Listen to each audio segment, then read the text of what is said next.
बिस्मिल्लाहिर्रहमानिर्रहीम। अस्सलामुअलैकुम। आज हम NMD कैट सिलेबस का जो सेकंड यूनिट है उसकी बात करेंगे।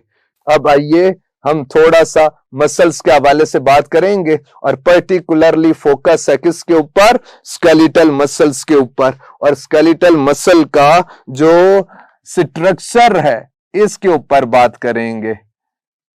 और प्यारे बच्चों, सबसे पहले देख लीजिए, मैं यहां पर लिख रहा हूं आपके सामने कि alpha, beta, Charlie and delta.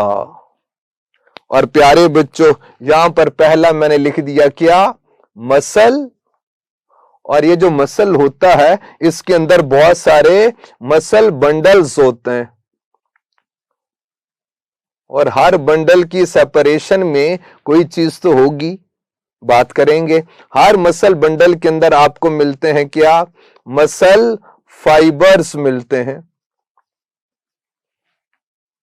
और मसल फाइबर के अंदर आपको मिलेंगे क्या? मायोफिब्रिल्स या मायोफिलामेंट्स की बात करेंगे। यानी मायोफिब्रिल्स के अंदर आपको मिलते हैं क्या? हम कहते हैं टू टाइप्स के मायोफिलामेंट्स। एक को हम कहते थिक मायोफिलामेंट और एक को हम कहते क्या?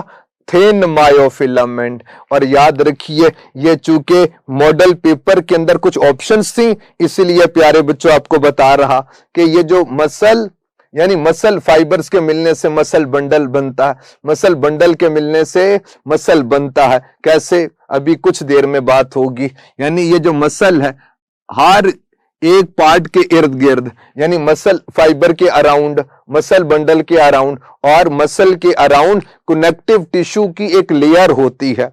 उनके नेम्स हैं स्पेसिफिक, वो सुन लीजिए। हम कहते एपीमाइसियम,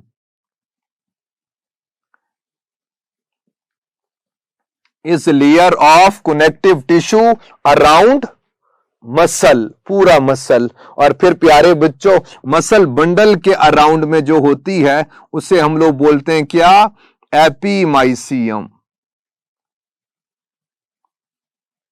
फिर मसल फाइबर के अराउंड में, मैं सेल मेम्ब्रेन की बात नहीं कर रहा, सेल मेम्ब्रेन के बाहर की जानिब एक कनेक्टिव टिश्यू की लेयर है, उसे एंडोमाइसियम कहते।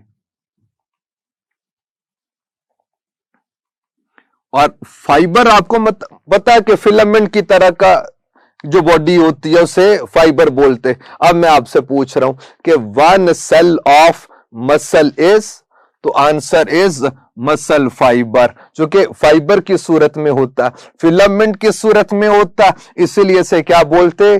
फाइबर बोलते। One cell of muscle is muscle fiber. Basic unit of muscle is muscle fiber. Basic functional unit of muscle is muscle fiber. Basic functional unit muscle fiber. Basic structural unit is, answer is muscle fiber. One cell of muscle is muscle fiber. प्यारे बच्चों, अगर muscle fibre एक cell है muscle का और ये basic unit है, तो सेल होने के लिए ना कुछ कंडीशंस होती हैं। आप बता सकते हैं वो क्या कंडीशंस हैं? यानी हम किस बेस पे बोलते हैं कि कोई सेल एक सेल है? सेल होने के लिए कुछ कंडीशंस तो होती हैं, आप बताइए। मैं सुन रहा हूं बेटे, आप बताएं। नहीं? तो प्यारे बच्चों फोकस कीजिए कि इसमें 3 कंपोनेंट्स किसी भी चीज के अंदर हो तो हम उसको एक सेल मानते हैं, और वो 3 कंपोनेंट्स अगर ज्यादा हो जाए, है ना, मल्टीपल फॉर्म में आ जाए, तो वो फिर मल्टी सेलुलर हो जाएगा। और वो जो 3 कंपोनेंट्स हैं वो देख लीजिए। अगर तो मसल फाइबर एक सेल है तो इस मसल फाइबर के जो कंपोनेंट्स हैं आप उनको देख लीजिए। हम कहते हैं सेल होने के लिए 3 कंडीशंस हैं कि सेल मेम्ब्रेन होनी चाहिए, साइटोप्लाज्म होना चाहिए और न्यूक्लियस या न्यूक्लियर मटेरियल प्रोकैरियोटिक सेल के केस में होना चाहिए। ये 3 कंपोनेंट्स हों तो हम एक सेल मानते हैं, लेकिन प्लांट सेल्स के हवाले से सेल वॉल को भी शामिल कर लेंगे। लेकिन एनिमल्स के हवाले से बात कीजिए, हम कहते हैं सेल मेम्ब्रेन होनी चाहिए, साइटोप्लाज्म और न्यूक्लियस होना चाहिए। तो अगर तो मसल फाइबर एक सेल है जो कि है, तो क्या ये कंपोनेंट्स इसके अंदर होंगे? जी बिल्कुल है। हम कहते हैं cell membrane of muscle fibre is known as sarcolemma. Lemma membrane को ही कहते, कवरिंग को कहते। और याद रखिए सार्को क्या होता है? वैसे ना सार्को की एटमोलॉजी प्रोटीन है, यानी इस लफ्ज का जो ओरिजिन था, आगाज जहां से हुआ, सार्को प्रोटीन को बोलते हैं। क्योंकि मसल के अंदर बेतहाशा प्रोटीन होती है, इसीलिए अब हमने सार्को को मसल के साथ एसोसिएट किया है कि cell membrane of muscle fibre is known as sarcolemma. अगर आपको ये एग्जाम में आ जाए तो आप क्या ये आंसर कर सकते थे? अगर आप कर सकते हैं तो प्यारे बच्चों, ये एमसीक्यू 2020 में पूछा गया, यानी एनएमडी कैट 2020 में ये एमसीक्यू पूछा गया। यानी अगर आप 2020 में अपीयर होते तो 1 नंबर तो आपका आ गया था। तो यानी देखिए ये एनएमडी कैट किस कदर आसान होता है। ये आपकी ज्यादातर बुक की लाइंस होती हैं आंसर, और कुछ थोड़े से कॉन्सेप्ट बेस्ड एमसीक्यू होते हैं। तो प्यारे बच्चों, cell membrane of muscle fibre is known as sarcolemma. फिर नेक्स्ट जरा देखिए, क्या इसमें साइटोप्लाज्म होगा कि नहीं? भाई एक सेल है तो होगा, हम उसे बोलेंगे क्या? अब आप बताइए, उसे कहेंगे सार्कोप्लाज्म। सार्को मसल को कहते, मसल के साथ प्लाज्म फ्लूइड को कहते। आपने साइटोप्लाज्म पढ़ा, न्यूक्लियोप्लाज्म पढ़ा, आपने ब्लड प्लाज्मा यानी फ्लूइड ऑफ ब्लड। तो प्लाज्म, प्लाज्मा, इसकी एटमोलॉजी ही फ्लूइड है। तो fluid of muscle fibre is known as sarcoplasm. और बहुत सारे ऑर्गेनल्स इसके अंदर मौजूद होते हैं। थर्ड कंपोनेंट हम जिक्र करते हैं किसका? न्यूक्लियस का। तो चूंकि स्केलेटल मसल्स के हवाले से बात है, तो इसके अंदर बहुत सारे न्यूक्लियाई मिलते हैं। और याद रखिए, वैसे तो हम कहते हैं कि in all animal cells nucleus is present at central position except, तो आंसर इज मसल। आप देखिए बिलो दी सार्कोलीमा, यानी पेरिफेरल पोजीशन पे होता है। तो एनिमल के किस सेल में न्यूक्लियस पेरिफेरल पोजीशन पे? तो आप मसल्स का बता दीजिए। फिर प्यारे बच्चों, एक ऑर्गेनल है स्पेसिफिकली उसका जिक्र करना, उसे बोलते हैं क्या? आपने जैसे बकिया सेल्स में एंडोप्लाज्मिक रेटिकुलम पढ़ा, यहां पर पढ़ेंगे क्या? सार्को। वैसे ये 3 कंपोनेंट्स होने की वजह से हम इसको बोल रहे हैं क्या? सेल है। बकिया फिर धीरे हुसूले बरकत के लिए कुछ बातें पढ़नी है, यानी आपको मिलेगा कौन? Sarcoplasmic reticulum. रेटिकुलम पता क्या है? नेटवर्क को कहते। ये नेटवर्क ऑफ चैनल्स हैं, पैसेजेस हैं, उन रास्तों से कैल्शियम आएगा। यानी प्यारे बच्चों, storage of calcium is associated with sarcoplasmic reticulum. ये नेटवर्क ऑफ चैनल्स है। रेटिकुलेट भी नेशन भी पढ़ी, रेटिकुलम कहते ही नेटवर्क को। और प्यारे बच्चों के सार्कोप्लाज्म में मौजूद है, तो बोलोगे क्या? Sarcoplasmic reticulum. और storage of calcium is associated with sarcoplasm. और याद रखना ये भी कि ये सारे का सारा स्मूथ टाइप होता है। वैसे तो बकिया सेल्स के अंदर आपने रफ भी पढ़ा होगा, स्मूथ भी पढ़ा होगा, लेकिन ये सारे का सारा स्मूथ टाइप होता है। फिर चूंकि स्टोरेज होती है ग्लाइकोजन की, तो ये भी आपको मिलेगी इधर। फिर प्यारे बच्चों, यानी बकिया सेल्स के हवाले से जो थोड़ा सा फर्क है वो बता रहा हूं। फिर एक oxygen carrying protein, oxygen binding protein है, वो आप बता दीजिए क्या? आप कहते हो मायोग्लोबिन।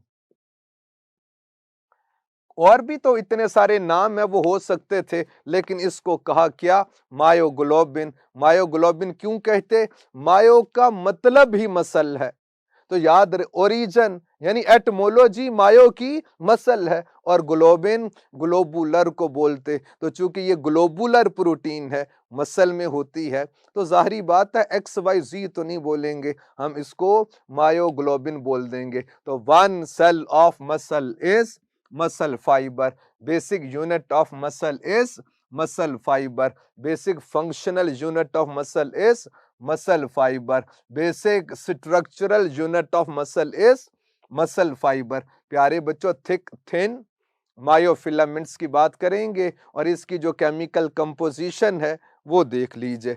अब जो थिक फिलामेंट है, इसकी जो केमिकल कंपोजिशन में प्रोटीन है उसे हम लोग बोलते हैं क्या? मायोसिन।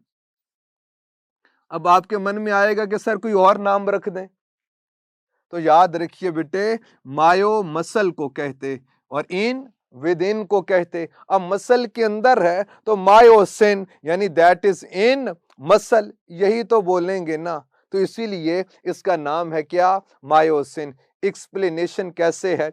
हम कहते tail terminating into 2 globular heads is known as myosin. Tail terminating into 2 globular heads is explanation of myosin। Thin filament की बात कीजिए, इसके अंदर जो आपको प्रोटीन्स मिलती हैं या जो केमिकल कंपोजिशन है थिन फिलामेंट की, उसको देख लीजिए। एक प्रोटीन है उसे बोलते हैं एक्टिन। इसको एक्टिन क्यों बोलते हैं? क्योंकि भाई एक्टिव होती है ना, यानी मूवमेंट इसकी वजह से है। फिर अगर आप बात कीजिए किसकी, एक और प्रोटीन है उसे कहते ट्रोपोनिन। ट्रोपोस किसे कहते? प्लांट्स के अंदर आपने ट्रॉपिक मूवमेंट्स भी पढ़ लिया, तो याद रखिए ट्रोपोस बेंडिंग को कहते, इन विद इन को कहते, जो बेंडिंग के अंदर हेल्प करे वो ट्रोपोनिन। एक और है वो भी बेंडिंग को हेल्प कर रहा है, उसे क्या कहते? ट्रोपोमायोसिन। अब मैं MCQ, अब एक्सप्लेनेशन देखिए, ये मायोसिन, एक्टिन, ट्रोपोनिन, ट्रोपोमायोसिन, अगर ये आपके सामने लिखा हो तो अगर MCQs की फॉर्म में पूछे तो वो क्या पूछेगा? पहली बात तो ये कि all are chemical composition of thin filaments except, answer is myosin, यानी all are present in thin myofilament except, answer is myosin. और chemical composition of thick myofilament is myosin. Tail terminating into globular heads is explanation of myosin. फिर ऐसे ही cross bridges भी बोलते हैं इनको, तो cross bridges containing is myosin. अब actin की जो एक्सप्लेनेशन है वो क्या है? हम कहते it is just like twisted string of beads, यानी प्यारे बच्चों अगर मोतियों की माला हो और वो ट्विस्टेड फॉर्म में, जैसे कभी अगर आपने मोतियों की माला वाली जो होती है तस्बीह, वो अगर आपने की हो तो आपको मालूम होगा कि कुछ इस तरह से वो करके शेप सी बनती है। तो प्यारे बच्चों, just like string of beads is actin. और देखिए कि which of the following is 3 polypeptide complex, तो आंसर क्या होगा? Troponin, calcium binding protein is troponin. और ट्रोपोमायोसिन की बात कीजिए, ये डबल स्ट्रैंडेड एक और प्रोटीन होती है जो कि अराउंड होती है किसके? एक्टिन के। तो आपसे पूछ रहा हूं कि receptor site for cross bridges are present on, answer is actin. Receptor for cross bridges are present on actin, and which of the following blocks actin during rest, तो आंसर क्या होगा? ट्रोपोमायोसिन। ये जो ट्रोपोमायोसिन है ये actin को block कर रही होती है और इसकी रिसेप्टर साइड को एक्सपोज नहीं होने देगी। एक बात जो इसके अंदर है वो आप बच्चों ने फोकस नहीं किया, तो प्यारे बच्चों के इधर भी एपिमाइसियम लिखा गया और इधर भी एपीमाइसियम। तो याद रखिए ये जो मसल बंडल के अराउंड में कनेक्टिव टिश्यू की लेयर होती है उसे हम लोग बोलते हैं क्या? पेरीमाइसियम। याद रखिए पेरी अराउंड को कहते और माइसियम मायो आपको बता दिया कि मसल को कहते। तो प्यारे बच्चों एपी तो ओन को अपोन को अपर को कहते। तो जो पूरे मसल के अराउंड में कनेक्टिव टिश्यू की लेयर वो एपीमाइसियम और जो मसल बंडल के अराउंड में होगी वो पेरीमाइसियम और जो मसल फाइबर के अराउंड कनेक्टिव टिश्यू की लेयर है वो एंडोमाइसियम। लेकिन cell membrane of muscle fibre is सार्कोलीमा।